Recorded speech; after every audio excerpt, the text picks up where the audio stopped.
وَلِلَّهِ عَلَى النَّاسِ حِجُّ الْبَيْتِ مَنِ اسْتَطَاعَ إِلَيْهِ سَبِيلًا۔ ترجمہ سماعت کیجیے، اللہ کے لیے لوگوں پر بیت اللہ کا حج فرض ہے، من استطاع الیہ سبیلا، جو اس راستے کی طاقت رکھتا ہے۔ وَلِلَّهِ نے بتایا، آیت کے اس حصے نے کہ خالصتاً نیت اللہ کی رضا کی ہونی چاہیے، دکھلاوا نہیں کرنا چاہیے کہ میں حج کر کے آیا ہوں، نیت اللہ کی رضا کی ہونی چاہیے۔ ہر عمل بندے مومن اس لیے کریں کہ اللہ ہم سے راضی ہو جائے، جب ہم اس نیت سے عمل کریں گے تو اللہ ہم پر راضی بھی ہو جائے گا۔ لہٰذا حج کا تذکرہ کرنے سے پہلے رب نے ارشاد فرمایا وَلِلَّهِ عَلَى النَّاسِ، نیت خالصۃ اللہ کی رضا، یہ نہیں پیسہ دکھانے کے لیے یا لوگ مجھے حاجی صاحب کہیں تو میں پھر حج کروں، یا اپنے معاشرے میں اپنی عزت بڑھانے کے لیے۔ ایسا نہیں ہے کہ نمازی مجھے کہیں حاجی صاحب ہیں، اللہ کی رضا کے لیے آپ نے حج کرنا ہے۔ الناس، الناس پر جو الف لام ہے وہ معرف باللام کا ہے، کافروں پر حج فرض نہیں، مومنوں پر حج فرض ہے۔ کافر تو تسلیم نہیں کرتا اس بات کو۔ الناس نے بتایا کافر نکل گئے، بددین نکل گئے، گمراہ نکل گئے، جو پکا سچا مومن ہے نا، مصطفیٰ کا غلام ہے، کافر پر فرض نہیں ہے۔ حج البیت، اس بیت اللہ کا حج، حرم کعبہ میں جا کر کعبۃ اللہ کا دیدار کرنا، اسی کو حج کہتے ہیں۔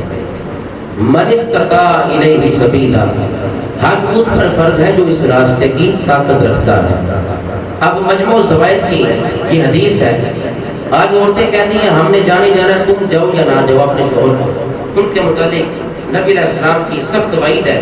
مجموع الزوائد کی حدیث ہے، ارشاد نبوی ہے، فرمایا لا یحل لامرأۃ مسلمۃ، کسی عورت کے لیے حلال نہیں، مسلمان عورت کے لیے، ان تحج، یہ کہ وہ حج کرے، الا مگر مع زوج او ذی محرم، یا وہ رشتہ دار کے ساتھ، محرم کے ساتھ، یا اپنے شوہر کے ساتھ حج کرنے جائے تو ٹھیک ہے، مگر مسلم عورت کے لیے یہ جائز نہیں کہ وہ اکیلی حج کے لیے نکل جائے۔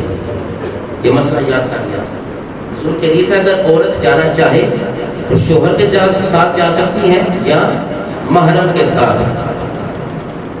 اب وہ باپ بھی ہو سکتا ہے جن سے نکاح نہیں ہو سکتا، باپ، بیٹا، بھائی، کوئی اس طرح عزیز ہو سکتا ہے کہ جن کے ساتھ نکاح حرام ہے، وہ محرم ہے، محرم لے کر جائے گی یا اپنے شوہر کے ساتھ حج کے لیے جائے گی۔ اگر ویسے چلی گئی عورت تو اسے کوئی بھی ثواب نہیں ملے گا، ہر قدم کے بدلے گناہ ملے گا۔